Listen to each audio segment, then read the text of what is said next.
All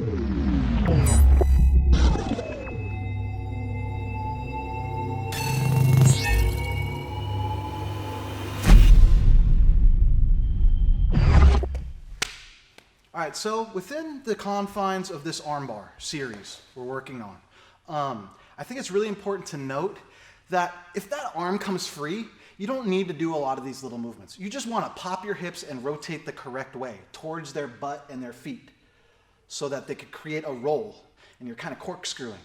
So within this technique, this kind of Neil Adams Jujigatami roll, a lot of people try and stand up rather than like get tighter. They try and break free by coming upwards, okay? So we'll do it slow a few times and then off of a transition possibly, okay? So he's down tight. When we're in this position, some people just want to break free and get out, okay? That's in judo, for amate, for jiu-jitsu, to create space to get to their feet, in MMA, for all these different reasons in different disciplines, okay? So what we're going to do is we're going to go right to the wrist rather than to our thigh.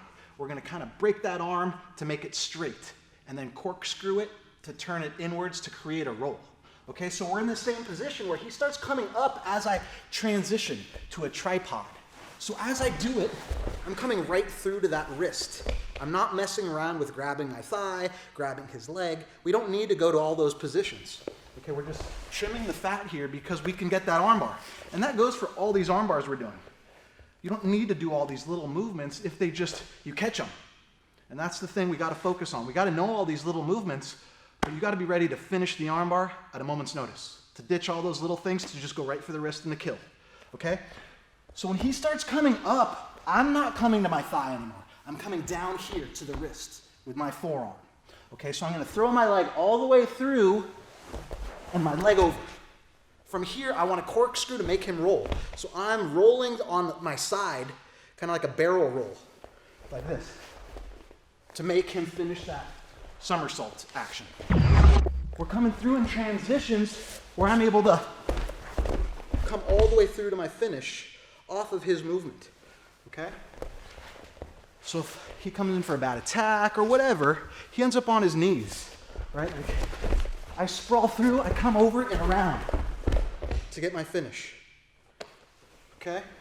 So it does take a little bit of due diligence and practice not to just head post, to hurt your neck or your head. So you do want to rotate the correct way instead of just plump.